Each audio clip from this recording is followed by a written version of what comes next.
Hi, Mama Beanie here. I wanted to briefly go over toddler food. So basically, they just eat whatever you eat. Some good ideas that I have found really helpful in my house is actually bao. So bao dough is really, really easy to make. And then you just roll it out into little circles, and you can fill it with anything.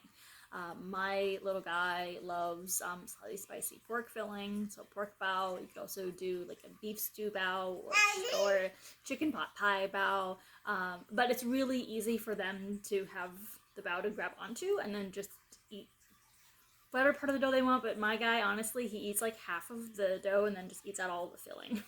But it's a really handy little thing for them to just hold in their chair, and it also makes for a lot less mess versus I can just hand him something that's fully edible versus him taking his bowl and chucking all the food out and not eating very much, which is what he loves to do. If you hand him anything, he just goes whoop.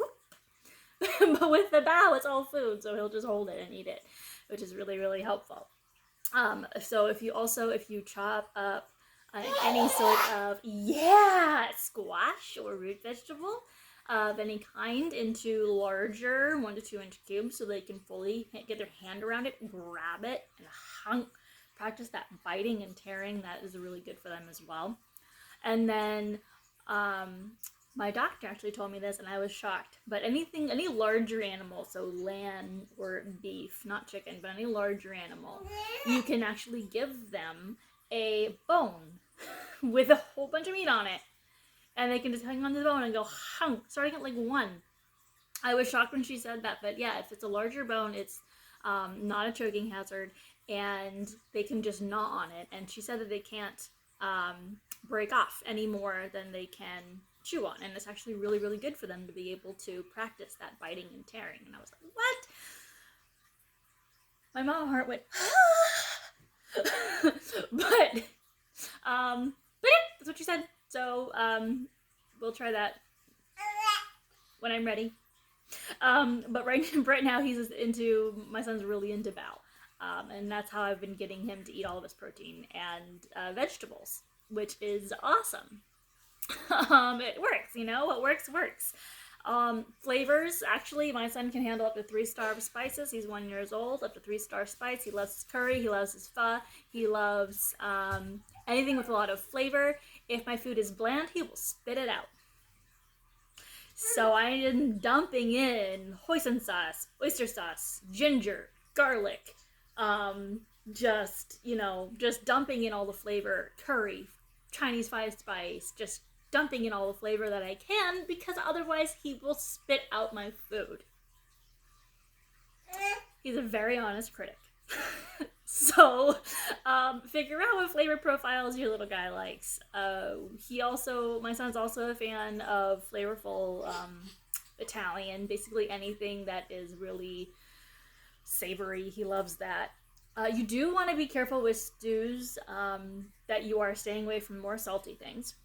So be careful with putting too much salt in your cooking. You don't want to have too much salt, and you don't want to have too much sugar. And I know that kind of means that they can't eat any fast food, but which makes everything really hard. But if you do something like a large batch of bao, for example, or beef stews, large batch of things, and then parcel them out and freeze them, you can have that ease. That's just as easy as fast food or pulling something from the freezer. And instead of pulling chicken nuggets or something like that from the freezer, or ordering in fast food or whatever, you can just pull a healthy something from the freezer, and it's just as easy, but 1,000 times healthier. So I can only find time to do such things, magical things, when my husband is willing to, and he always is, watch the child. So it's in the evenings and weekends I'm able to do this. So I hope that you have someone who can watch the child while you make food. I can sometimes make food while my son's playing, but it's hard. He needs to be monitored. I can get a lot done when he's in his high chair next to me, but you know how it is. It's hard to chop onions with your baby right there, because the onion makes them cry. You get it. cooking with baby is hard. I don't need to tell you that. But yeah, so basically, if you can set up ways for them to get into safe mischief, like a basket of clean clothes or whatever that they can go and find and like pull everything out, thinking they're not supposed to, you know, that you can cook that way too. But anyway, I'm getting off track. Sorry. Yes, find foods that is easy to bulk prep, like stews, lasagnas, chicken pot pies is a favorite. Different kind of bao that you can stuff with anything you want. And make sure that you are staying away from lots of salt and sugar. And that's really it. Toddlers are really easy. Once they turn 1, they're just eating whatever you eat. And you just have to make sure that it's a really balanced diet. And that's really it. They just get easier. They get taller, and their diet, anyway, gets easier. Other things get harder, but their diet gets easier. It's really not rocket science.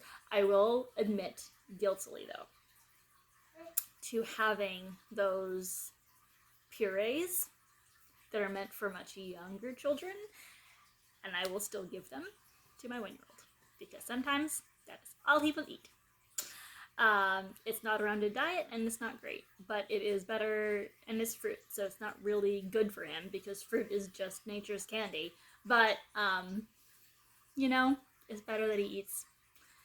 So, yes, it's better that you eat. Yeah. So, I'd rather him at least eat a fruit puree, than nothing. So, that's how it goes sometimes. But it's fine. If you have any questions that you want me to answer or anything you want me to cover, reach out to me in my Reddit r/Mama Albini. I just made it. It's brand new, so it's there if you'd like to have me cover anything or answer any questions. Okay, thanks so much. Bye.